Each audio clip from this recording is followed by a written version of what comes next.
4 આર્ય મહાગિરિ મહારાજ 11 અંગ તથા 10 પૂર્વ જેમણે કંઠસ્થ કર્યા હતા એ તો એમના જ્ઞાનાવરણના પ્રચંડ ક્ષયોપશમનો દ્યોતક હતો, પણ પ્રચંડ સત્વ ફોરાવ્યા વિના જેની કલ્પનાય ન થઈ શકે એવા જીનકલ્પની જેમણે તુલના કરી હતી એ ધન્ય નામ એટલે જ આર્ય મહાગિરિ મહારાજ. અંતે અંશન કરી સ્વર્ગે. શ્રી ઉમાસ્વાતીજી મહારાજ કુસુમપુર પટનામાં જે મહાપુરુષે એક એવા ગ્રંથની રચના કરી કે જે ગ્રંથ આજે જગતના ચોઘાનમાં જૈન દર્શનના આકાર ગ્રંથ તરીકે પ્રસિદ્ધ પામ્યો છે એ તત્વાર્થાધિગમ સૂત્રના રચયિતા શ્રી ઉમાસ્વાતીજી મહારાજ. માત્ર તત્વાર્થ સૂત્રની ભેટ આપીને આ મહાપુરુષ અટકી ગયા નથી. પ્રશમરતિ પ્રકરણ જેવા અન્ય શતાધિક ગ્રંથો પણ આ મહાપુરુષે જગતના કરકમલમાં ધર્યા છે.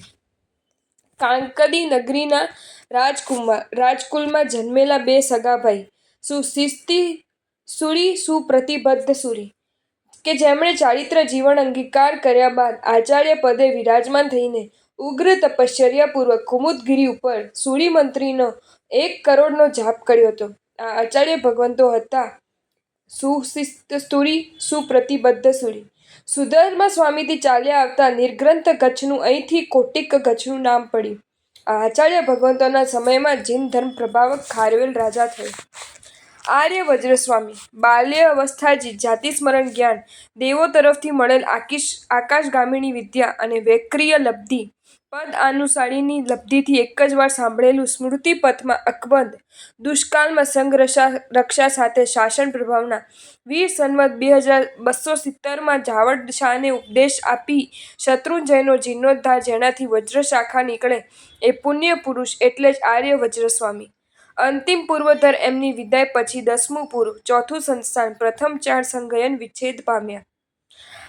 પૂજ્યપાદ આચાર્ય ભગવંત શ્રી વજ્રસેન સુરી મહારાજ 12 વર્ષના દુષ્કાળમાં અનેક મુનિઓને અનશન કરવાથી ઘણા કુલો ગણો અને વાચક વંશોનો વિચ્છેદ થઈ ગયો એટલે સુકાળ થતાં જ સંઘે આગમ રક્ષાનો પ્રશ્ન પહેલા હાથમાં લીધો અને મંદ સૌરમાં 3જી વાસના થઈ. એ વાસનામાં મુખ્ય આચાર્ય વીર સંવત 560માં ગિરનાર તીર્થનો જેમણે ઉદ્ધાર કરાવ્યો એ પૂજ્યપાદ આચાર્ય ભગવંત શ્રી વજ્રસેન સુરી મહારાજ હતા. આચાર્ય ચંદ્રસુરી 100 પારકના શેઠ જીનજતે પોતાની પત્ની ઈશ્વરી અને 4 પુત્રો નાગેન્દ્ર, ચંદ્ર, નિવૃત્તિ અને વિદ્યાધર સાથે 12 વર્ષનો દુષ્કાળ ઉતરતા જ પૂજ્ય વજ્રસેન સુરી પાસે દીક્ષા લીધી. આ ચારેય મુનિશ્રી આગળ જતા એવા સમર્થ આચાર્ય બન્યા કે વીર સંવત 606માં તેઓને નામથી જ કુળો નીકળ્યા.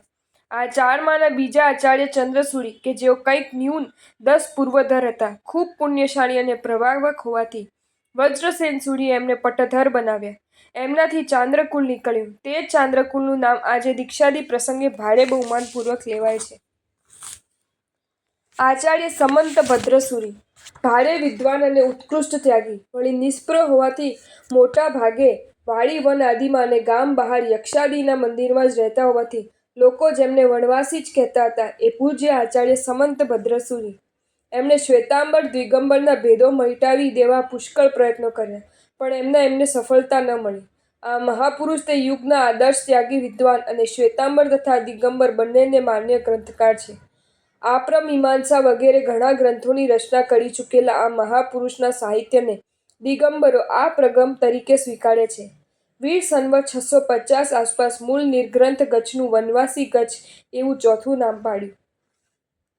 શ્રી માનદેવ સુરી મહારાજ 11 અંગના જ્ઞાતા અને છેદ સૂત્રના નિષ્ણાંત, એક એવા આચાર્ય ભગવંત કે જેમની આચાર્ય પદવી વખતે ખભા ઉપર સાક્ષાત લક્ષ્મીદેવી અને સરસ્વતી દેવીને બિરાજમાન જોઈને ગુરુને વિમાસન થઈ ગઈ હતી અને ગુરુની મનોવેદના દૂર કરવા જેમણે એ જ સમયે જીવનભર માટે 6 વિઘઈના સદંતર ત્યાગ સાથે ભક્તજનના ઘરના આહાર પાણીનો ત્યાગની પ્રતિજ્ઞા લઈ લીધી હતી.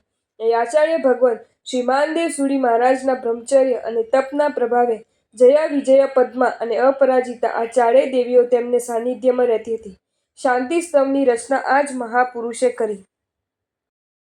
आपको ये वीडियो अच्छा लगा हो तो इसे लाइक करें और शेयर करें और ऐसे ही नए नए वीडियोज़ देखने के लिए सब्सक्राइब करें हमारी channel Jain facts and stories को।